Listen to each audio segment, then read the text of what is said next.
When you think of a birthday celebration, murder isn't exactly the first thing that comes to mind. Typically, it's a time for joy, filled with laughter, drinks, and of course, cake. But sometimes it can take a very, very dark turn. Welcome to Dark Files, the place where we explore and unravel some of the most perplexing, chilling, and thought-provoking cases from around the globe. What was meant to be an enjoyable evening for a couple and their friends quickly spiraled into something far darker. Get comfortable, stay alert, and listen closely as we dive into the heartbreaking story of Tatiane Spitzner.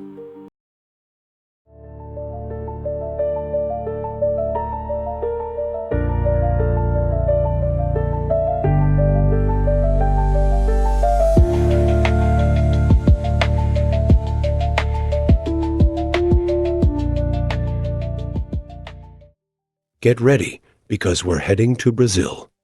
Known for its incredible football or soccer, as many of us call it, vibrant carnivals, delicious cuisine, and an overall lively atmosphere, Brazil is undeniably one of the most stunning countries in the world.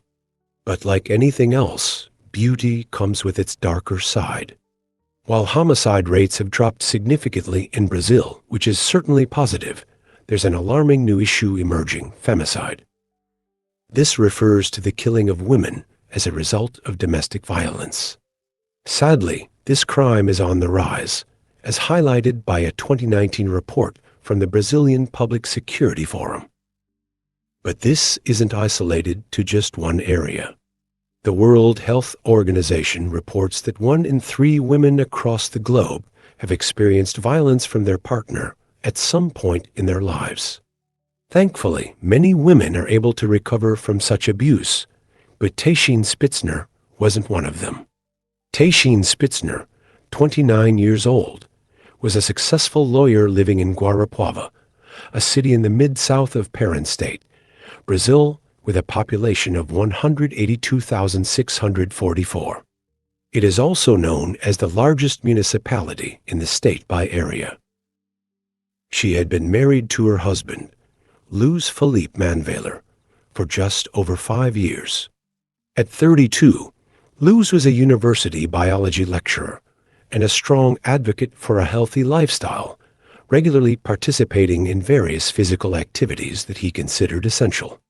The couple met in early 2013, and from the moment Luiz laid eyes on Tatiane, he was captivated by her. Luiz Felipe asked the beautiful Tatiane out in August of the same year. As their relationship grew, so did their feelings for one another, and they decided to take things further. On November 15th, according to Luiz Felipe's account, he proposed to her, and they became engaged. The couple seemed to be getting along so well, which is why their engagement lasted only a little over 2 weeks. On December 3rd, 2013, they tied the knot in Guarapuava, exchanging rings and vows. It was, without a doubt, the happiest day of their lives. Luiz Felipe promised to care for his wife and support her for as long as he lived. But as we all know, promises can be broken. Tragically, it was on Luiz Felipe's birthday when disaster struck, a day that should have been filled with joy and celebration. The couple had an argument that night, which started when Tatiane arrived home a few minutes late. Luiz was waiting for her, dressed up, as they were planning to meet friends at a local restaurant. Tatiane had gone to a nail appointment to look her best for him, but it took longer than she anticipated. Luiz Felipe's volatile temper flared the moment Tatiane walked through the door. He began the argument, accusing her of being late when they were supposed to leave already. Outwardly, Luiz was seen as a cultured and educated man, but it seemed that he was somewhat withdrawn.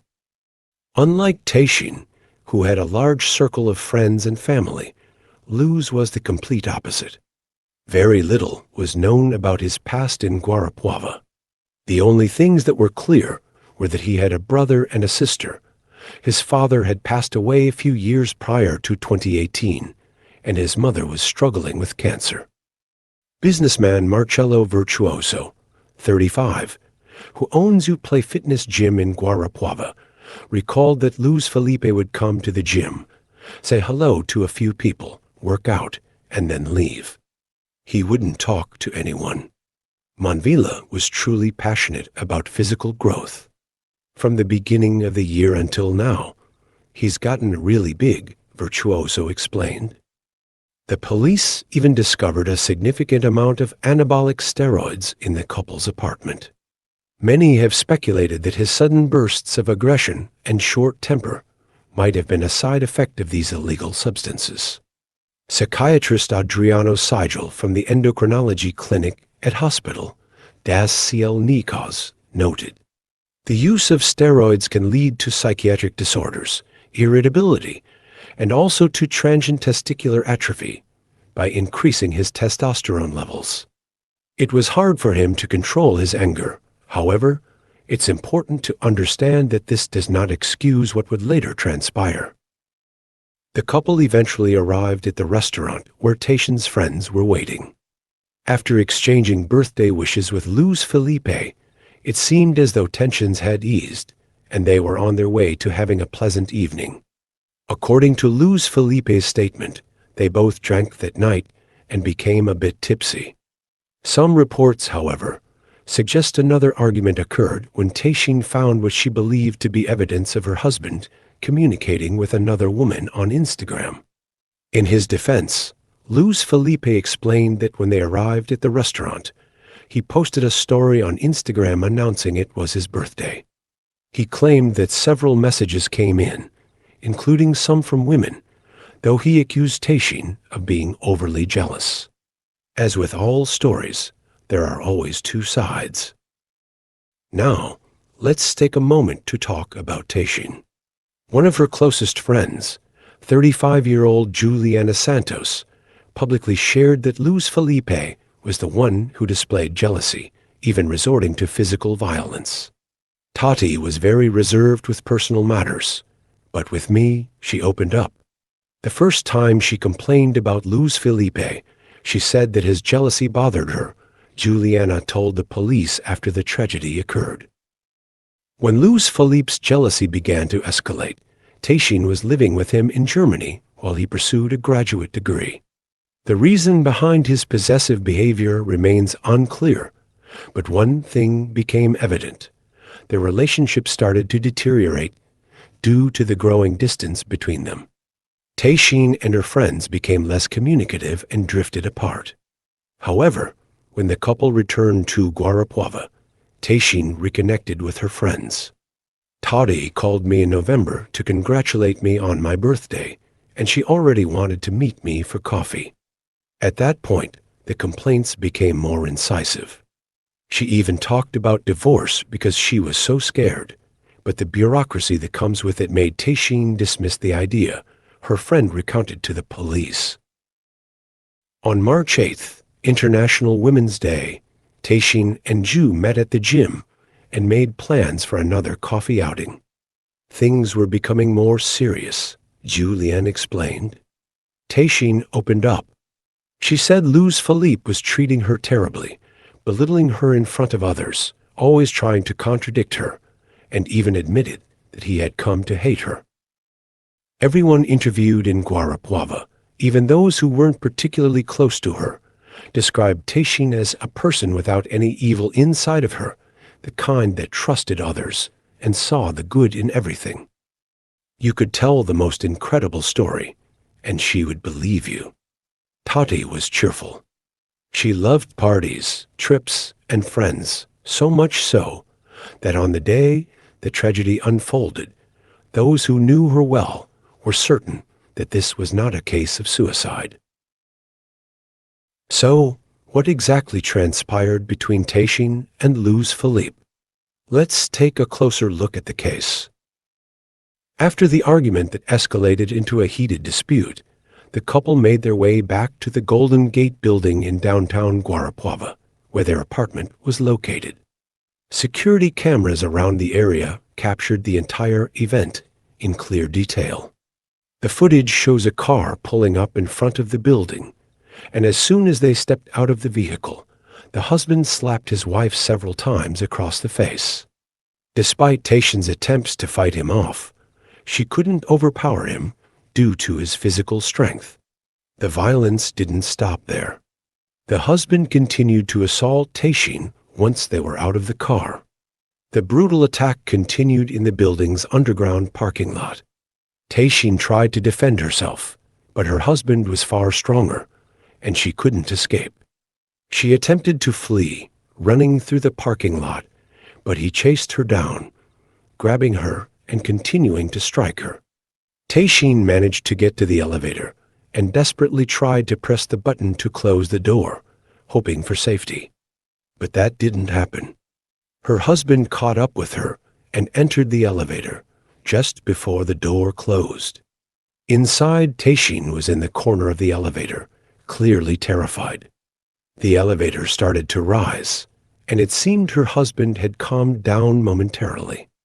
However, when the elevator doors opened again, Tatiane ran toward the exit, but was stopped before she could escape.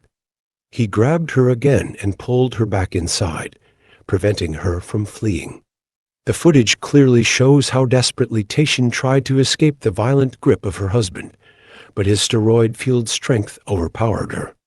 He violently threw her against the metal walls of the elevator, slamming her head into the surface, causing her to fall to the ground.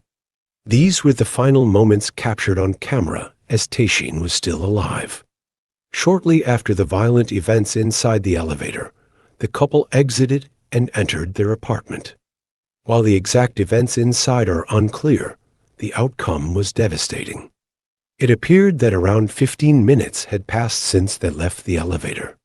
We can only imagine the horrors that occurred behind the closed door. Additional CCTV footage from cameras outside the building, right in front of the entrance, shows a body falling to the ground on the pavement. The footage is so disturbing that it has been blurred for sensitivity. However, the most disturbing part of the entire ordeal was yet to come.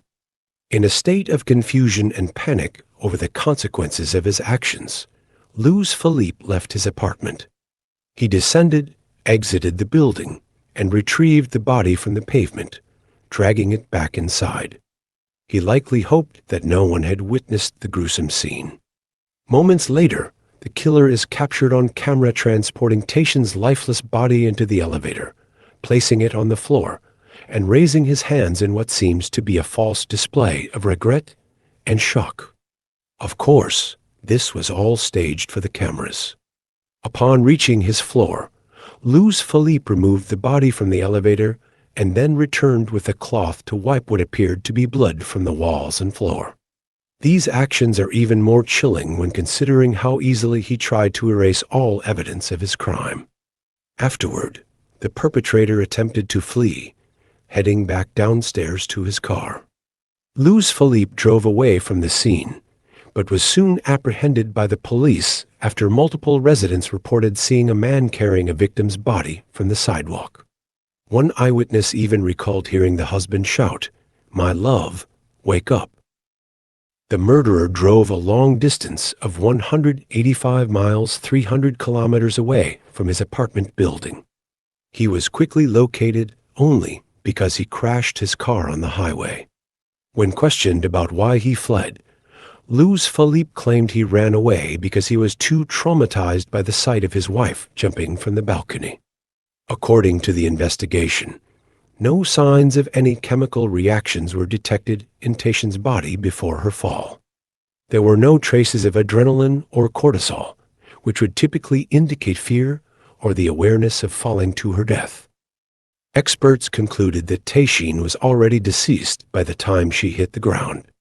Her blood alcohol level was found to be elevated, which was not surprising given that they had just returned from a birthday celebration. The woman also sustained multiple fractures across her body, which were consistent with a 40-foot fall onto concrete. Upon further examination, investigators found the imprint of a pair of hands on her throat. The hyoid bone in her neck was broken, a typical sign of strangulation, which added weight to the theory that Tatiane had already been killed before falling. Criminal prosecutor Diana Rampaso, made the following statement: "Our investigation confirms that the victim was asphyxiated inside the apartment, and then her body was thrown from the balcony. We believe the accused then used the elevator to retrieve her body, bringing it back up to the apartment." A chilling account of the events leading to the lawyer's death paints a picture of the domestic violence she suffered. Close friends revealed that Tatiane had confided in them about her fear of her husband, accusing him of mistreating her and expressing a desire for a divorce. These concerns were evident in messages she had sent months prior to her death. On the other hand, the husband's defense argued that the couple had a happy marriage, though this claim was far from the truth. Other friends of Tatiane shared the following: "Tati told me one day that she and Louis Philippe hadn't been intimate for over a month." The WhatsApp messages between Tatiane and her friend painted a vivid and chilling account of the abusive relationship she had been enduring. These conversations revealed that the abuse was not just physical, but also emotional and psychological in nature. "We started talking a lot. She told me everything. She said that Louis Philippe didn't look for her in bed. She tried to get closer, but he pushed her away and said he was disgusted by her. This doesn't seem like a healthy relationship to us by any means." Tatiane's suffering was not limited to emotional neglect, as further investigations uncovered more troubling facts.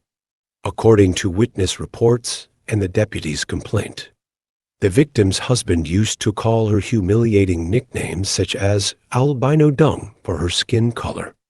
Besides, he would also destroy Tatiane's clothing if he didn't like it. He had to approve in order for her to wear anything new. Louis Philippe's abusive behavior pervaded every aspect of their life together, from daily tasks to financial control. He showed complete disregard for Tatiane's independence.